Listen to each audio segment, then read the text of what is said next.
Thank you for clicking play on the video. I'd like to ask you to click the thumbs up, subscribe to our channel, and ring that notification bell so that you can get alerted every time we bring out great content. Thanks.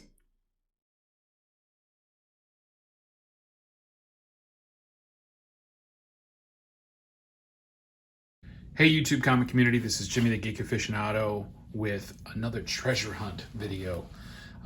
I had to go run around with my kid and do some errands, and we took the day and we went down into the northern part of Chicago and hit a couple of spots. On our way out of Chicago, we stopped off at a Half Price Books. It's kind of out on the northern border, and I was able to dig through some of their issues and find some goodies, some things that I was looking for, some things that might bear fruit in other ways, and well, I'm going to show them to you here. Those of you who are, kind of paying attention to what's going on with media, know that HBO has greenlit a Green Lantern series. And with that, we don't really know exactly who or what's going to be in there. So a lot of stuff has become spec, for lack of a better term. With my trusty key collector app, I loaded up and went through some new Green Lantern that they had out there and found from the Ethan Van Sciver Jeff Johns run. This is issue number 4. And I'm not certain, because it's been a while since I looked at these, I'm not certain exactly what the key details are, so I'll leave them at the bottom. But this is issue number 4 and issue number 12.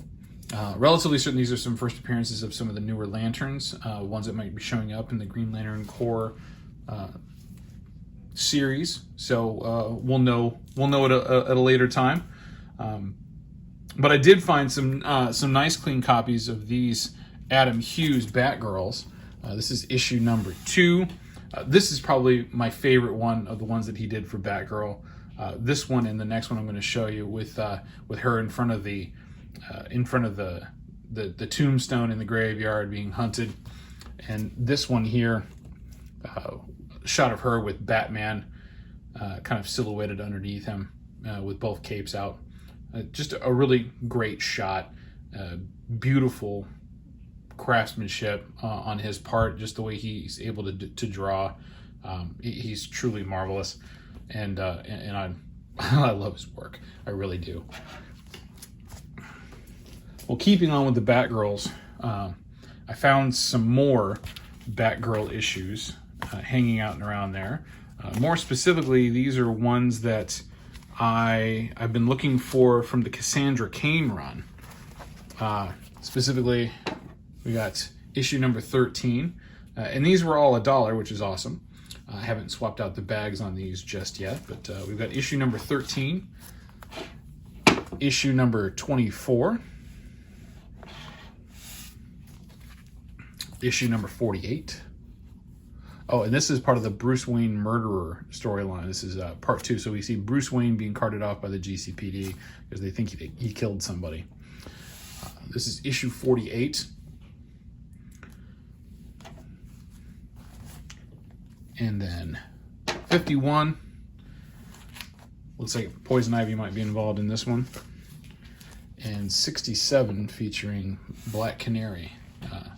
And more specifically, this is actually a Birds of Prey shot.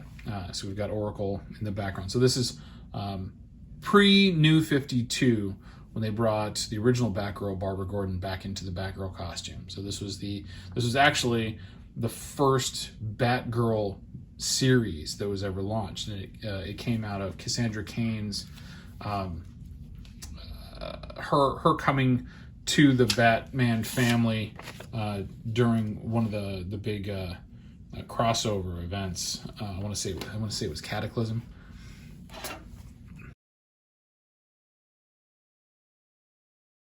Crossed off a few more off the list from there, and was able to actually go somewhere else and cross off a few more. So we hit another store down in the in the north above Chicago area. This one's called Aw Yeah Comics. It's actually owned by Art Balthazar.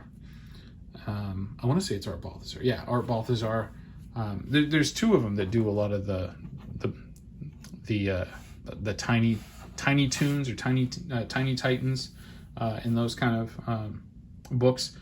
This is issue number 58, and these were all cover price. So in this case, it's $2.50, and it's fine because I'm just trying to finish off the series, and I don't want to pay a lot for them. So a couple of bucks isn't bad. Issue 59, featuring Robin. Issue number 65, where she gets to go see Daddy in prison. Issue number 71, I love this cover. It's a Tim Sale cover that shows her, kind of creeping behind a tree in the snow, and there's some villains back there behind her. But Tim Sale, he's another great comic artist. And here's another one from him. This is issue number 72. He has a way with doing some of these primary colors and these contrasts, especially with the, black and whites to other color formats and color palettes.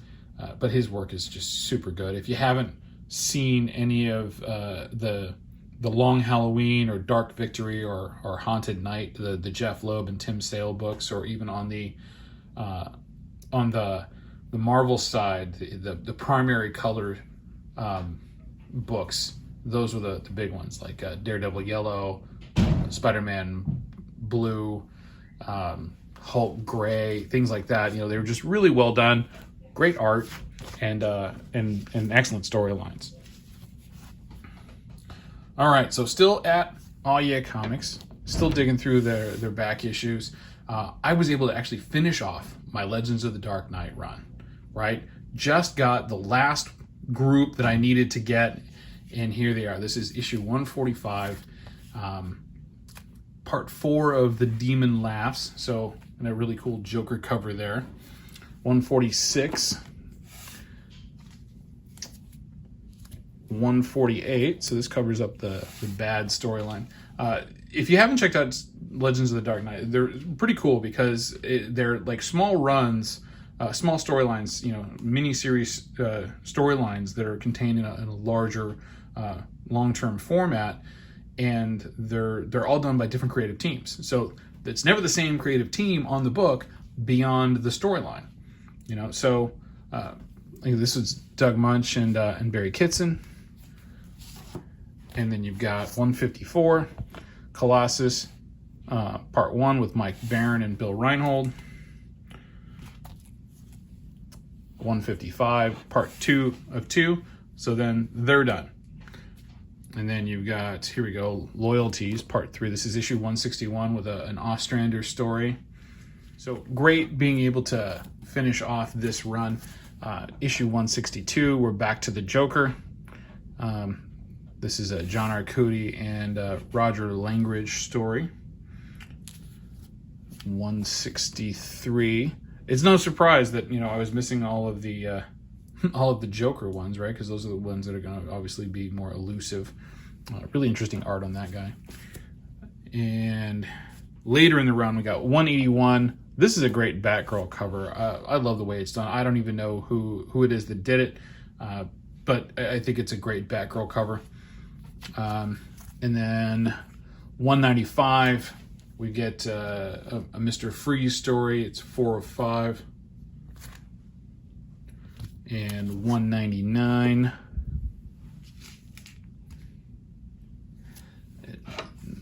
Here's a good one. Issue 200. Again, another Joker one, right? Not a big surprise. Why am I missing Joker ones? 201. This is a great cover.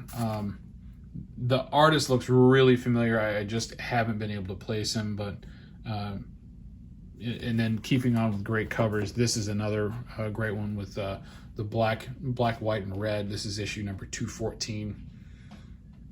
Great pencil work to that with a Deadshot storyline. And then rounding it out, is the last annual I needed, which is issue number 7 from 1997, and it's a Pulp Heroes, which was it was a run that they did across all of them, and I think that they kind of, you know, it was a different story writing. And this one was written by I want to say it's Jerry Robinson. They've just got it marked as J. Robinson at the bottom. So looking forward to actually reading that, because those were good ones. Sadly, I was not able to find the the Poison Ivy variant in the run, but I did pick up Superboy #1 from Jeff Lemire.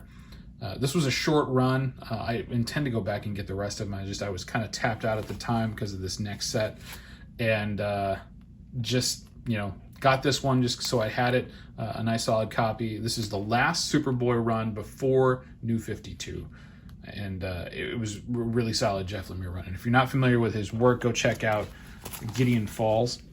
Very cool stuff. Okay, so shout out to Chad RCG, who's the one who let me know that I should go and check out this store again, because they've been kind of depleted for a while, and they changed management and had all sorts of issues, but had said that they had gotten in a new collection that had some really good stuff. So what I was able to find was this 1 through 8 set of Thor featuring the Jane Foster run for $50. This issue alone, I want to say I paid $50 for recently, and this is, I truly believe, is a 9/8 candidate, and is going to get sent out pretty soon, actually, with the other one. Unfortunately, issue number, let's get that off. I already said it was 50. Issue number 8 is not a 9/8 candidate. I did have a 9/8 of this recently and sold it. Or actually used it in trade, so you'll see that in one of my other videos. But used it in a trade to get some Golden Age and other books. So we've got issue 7, issue 6. This is all the Jason Aaron run that introduces Jane Foster as Thor. Issue number 5, 4, 3, and 2. So like I said, the full set 1 through 8 of the Jane Foster Thor run, you know, where she comes in, you know, and becomes Thor. Well, that'll be handy when the Love and Thunder comes out, and I get actually a chance to read it. Well, you know, I tend to read these things digitally these days anyway, but I do have a set of it, so I'll be holding on to that for a little bit. Anyway, thanks for watching. Thanks for clicking play on this video. Go ahead and like it if you liked it. Subscribe to the channel if you want to see more, and we'll talk to you soon. Thanks.